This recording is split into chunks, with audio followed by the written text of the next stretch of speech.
आप जानते हैं वो एहसास जब आप किसी जगह पर कदम रखते हैं और अंदर से कोई आवाज कहती है तुम यहां नहीं होने चाहिए। ठीक वैसा ही मुझे महसूस हुआ उस रात जब मैं शहर के बाहर एक पुराने हॉस्टल में चेक इन करने गया। बारिश हो रही थी और हर आवाज तीव्र लग रही थी।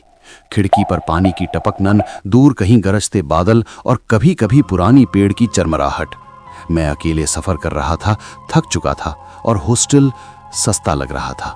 बहुत सस्ता, शायद बहुत ज्यादा सस्ता। रिसेप्शनिस्ट, एक कमजोर आदमी, खोखले आंखों वाला, मुझे हार्डली देखा। उसने मुझे चाबी दी।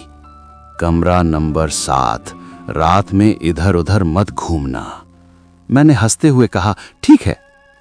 कमरे तक जाने वाला हॉलवे संकरा और अंधेरा था, टिमटिमाते बल्बों से हल्की रोशनी। हर कदम की गूंज ऐसी लग रही थी जैसे दीवारें खुद सुन रही हों। कमरे में पहुंचते ही मुझे कुछ अजीब सी गंध आई, भीगी लकड़ी और कुछ पुराना, कुछ सड़ा हुआ। मैंने खुद को शांत किया, जल्दी से सामान रखा और नहाने चला गया। पानी ठंडा था पर मैंने परवाह नहीं की, जब तक कि मुझे शीशे पर धुंध में कुछ दिखा। धुंध उठते ही शीशे पर धीरे धीरे शब्द उभरने लगे, तुम यहां नहीं होने चाहिए। मैं ठिठक गया, दिल तेजी से धड़कने लगा। जब मैंने शीशा साफ किया, शब्द गायब नहीं हुए, वे गहरे, जानबूझकर उकेरे गए थे। फोन निकाला, कोई नेटवर्क नहीं।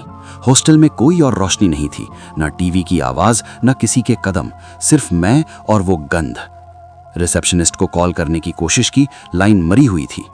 फिर सुना एक धीमी खिसकने की आवाज हॉलवे में, धीरे धीरे, कदम खिसक, कदम खिसक। पेट में बल पड़ा। मैं बाथरूम में ठिठक गया, सांस रोककर सुन रहा था। अचानक दरवाजे पर दस्तक। सारा शरीर चिल्ला रहा था कि भागो, पर दिमाग कह रहा था खोलो मत। फिर सुनी एक आवाज, धीमी, ठंडी, तुमने लाइट चालू छोड़ दी।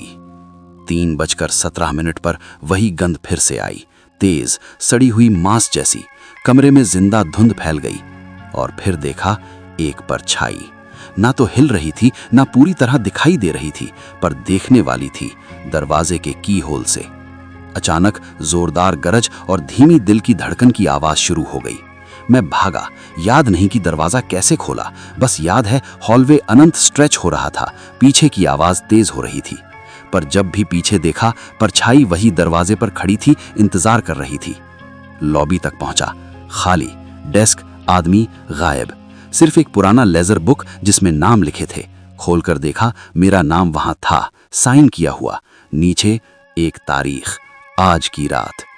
बारिश में भीगता हुआ मैं बाहर निकल गया, पीछे मुड़कर नहीं देखा। मैं नहीं जानता कि हॉस्टल में कौन था या क्या था, लेकिन नींद कभी सही से नहीं आती। कभी कभी अकेले होते ही मैं फिर महसूस करता हूं वही गंध, वही खिसकते कदम करीब आते हुए। तो अगर आप कभी किसी पुराने सस्ते हॉस्टल में अकेले चेक इन करें, मत जाएं। कुछ जगहें उन लोगों के नाम याद रखती हैं जो अंदर आते हैं, और कभी कभी वे अब भी इंतजार कर रहे होते हैं। और आज रात शायद वे तुम्हारे इंतजार में हैं।